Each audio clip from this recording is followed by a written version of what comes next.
Então, pessoal, vamos lá. Aqui, o que eu estou fazendo? Eu deixei apenas um componente e um app, porque só para a gente ver como que está acontecendo aqui, né? Ou seja, eu tenho uma div e agora eu sei que dentro dessa div aqui, a primeira coisa que é chamada vai ser a criação da minha aplicação, né? Ou da instância do view, e que ele utiliza um EL, onde vou dar o render, né?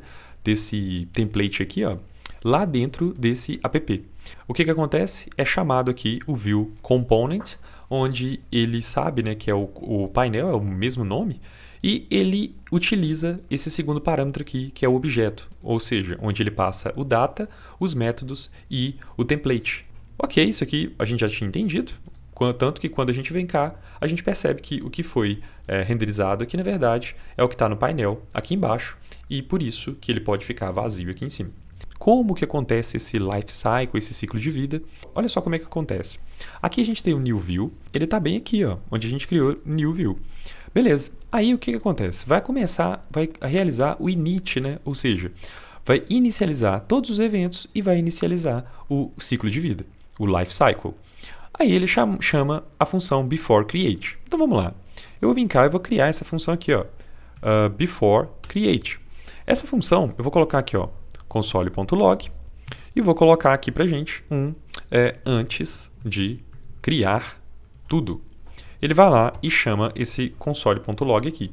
Tanto que quando a gente volta, olha lá, eu vou voltar aqui, vou abrir o nosso console e olha, antes de criar tudo, até antes de chamar aqui, ó, aquilo que era interpretado antes de tudo, tá vendo? Ele coloca lá, antes de criar tudo.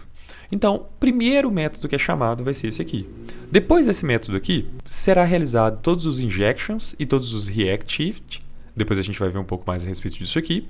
E depois a gente tem os created. E aqui eu vou criar, então, esse created aqui, né? Ou seja, o que é esse created? Eu vou colocar aqui quando foi criado. Quando já foi criado. Então, nesse momento aqui, ó, já foi criada a instância da nossa view. Já foi chamado, né, o construtor e tal da nossa view. Beleza. E aí vem uma perguntinha. Olha só. Has EL option? Ou seja, tem, né, o EL option? Ou seja, você tem isso aqui? Ó, ele tem.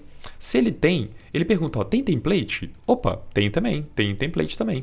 E se não tivesse? Se não tivesse, né, ele ia lá e faria o quê? Ele ia chamar aqui, ó, aquele mount. Lembra que a gente chamava o mount? Uma coisa que a gente pode fazer é isso aqui, ó. Eu posso tirar esse cara daqui e posso simplesmente chegar aqui no final, ó, e colocar ponto cifrão mount e colocar aqui no final esse carinha aqui, ó.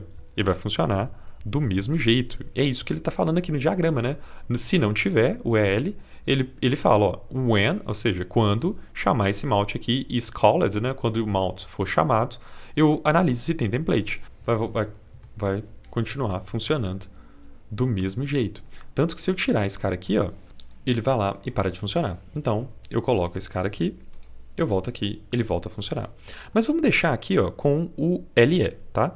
Aí, ó, deixei aqui para ficar mais fácil, para a gente entender de forma mais simples. Então, antes de criar tudo e quando já foi criado tudo. Beleza, então, aí eu passo aqui para baixo, aí ele fala, ó, tem template? Então, compila, né? Compile o template into render function, né, dentro da função render, compila esse template dentro da função render, se tem template. Se não, ele analisa se tem outros HTMLs como template. Né? No caso, a gente pode ter lá em cima aquele HTML aqui dentro onde eu coloco propriedades. Né? Por exemplo, se eu tivesse aqui um data, dois pontos, e uma informação qualquer aqui dentro, ele analisa se aqui dentro, ó, eu tenho uma chamada a qualquer uma dessas propriedades. Por exemplo, eu poderia aqui ter nome e aqui embaixo eu teria, por exemplo, um nome, dois pontos, teste, por exemplo. Quando eu salvo e volto, aí você fala assim, Vinícius, o que aconteceu com o nome? Bom, o nome foi substituído pelo template que está aqui. Beleza? Ele só interpreta o que está aqui dentro, né? Ele só mantém o que está aqui dentro se eu não tiver nada no meu template. Beleza. Vou voltar aqui então no diagrama. Aí ele fala, ó, antes de montar tudo, antes de renderizar isso aqui, vamos chamar o beforeMount. Aí ele vem aqui e chama mais um método chamado beforeMount. Nesse beforeMount aqui, eu vou colocar mais um console.log e vou colocar aqui, ó, o antes de montar, beleza? E eu volto aqui então E ele fala lá, antes de montar tudo. Então, ainda antes de montar, ele vem cá e chama isso aqui. Beleza? Então, ele está analisando aqui, ó, antes de montar tudo. E depois ele ainda tem, né, depois que ele montou, né, tudo. Opa, estou colocando aqui com letra maiúscula, mount. Beleza. Aí, ó, ele vem cá e eu coloco tudo montado. Então, lá, tudo montado, ele já vai lá e continua aqui, ó. E quando tem o montado, a gente tem o before update e o update. Por quê? Quando um dado qualquer ele for atualizado, eu quero dizer que toda hora ele vai chamar esse mounted aqui, ó. Chama mounted, chama mounted, chama mounted. Ou seja, foi montado, né? Montado, ele está aqui, ó, nesse ciclo aqui. Então, eu tenho o before update. Então, eu tenho aqui o before update. Então, aqui eu chamo esse cara aqui. Então, onde eu vou ter console.log antes de atualizar. E aqui eu coloco um console.log e eu coloco aqui depois de atualizar. Vamos ver se isso aqui vai funcionar. Para isso, eu vou colocar um ponto e vírgula aqui também. Para isso, eu vou ter que, né, criar um método aqui qualquer que eu falo atualiza qualquer, né? Atualiza qualquer coisa. Uma div aqui. Vou colocar uma outra div, a div fechando aqui. E logo aqui eu vou colocar, né, o meu nome. Beleza, então eu volto aqui e, olha lá, o teste apareceu aqui e deixa eu atualizar aqui, beleza. Eu esqueci do botão, né, então eu vou adicionar um botão aqui também. Vou colocar atualizar, tá ficando muito feio isso aqui, então eu vou utilizar um template string. Aí, para que o template string? Para eu dar enters. Beleza, esse cara aqui eu vou passar para baixo. Beleza, e a minha div também eu vou passar ela para baixo aqui. Beleza, então eu tenho um template, aí eu vou ter, tipo, eu posso colocar aqui um br, e depois eu vou ter o nome, e eu tenho um botão onde o arroba desse botão tem um clique que vai chamar necessariamente esse cara aqui que eu fiz.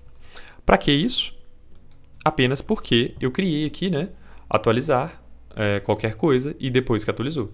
Então, a cada vez que eu clicar aqui, ó, deixa eu ver se eu estou chamando... tá, esqueci de colocar aqui no final.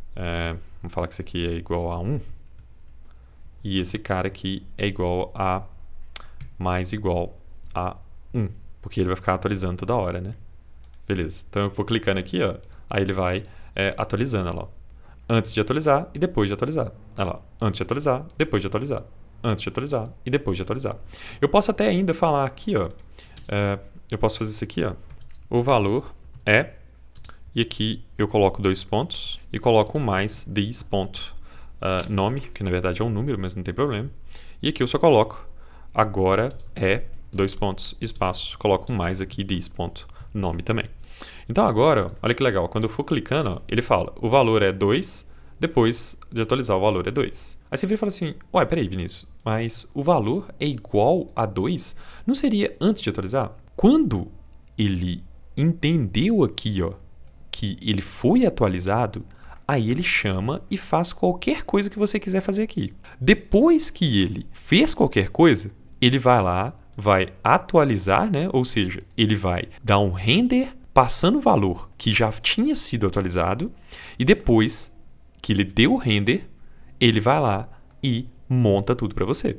Tanto que ele fala aqui, ó, mounted, ou seja, quando ele vai passar aqui, ó, o que foi mudado, eu já chamo esse método aqui, ó, o que está aqui ó, já foi mudado.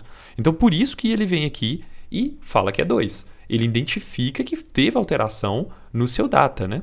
Então, é esse que é a ideia do before update e depois do updated. Depois tem o destroy e o destruído, né? Que seria o quê? Eu venho cá, ó, before destroyed, e eu tenho o before destroy e o destroyed. Ou seja, vou vir cá, vou pegar esse aqui, vou colocar aqui, vou falar que ele foi antes de, e aqui eu vou colocar destruído. Tem um acento aqui, mas deixa pra lá. Beleza, então o que eu tenho que fazer? Eu tenho que chegar aqui, ó, criar uma função aqui, destruir. Eu criei essa função destruir aqui agora. Vou vir cá e vou dar um this.destroy. Será que ele vai funcionar? Vamos pegar esse botão aqui, dar um BR aqui, Vamos colocar o botão de novo.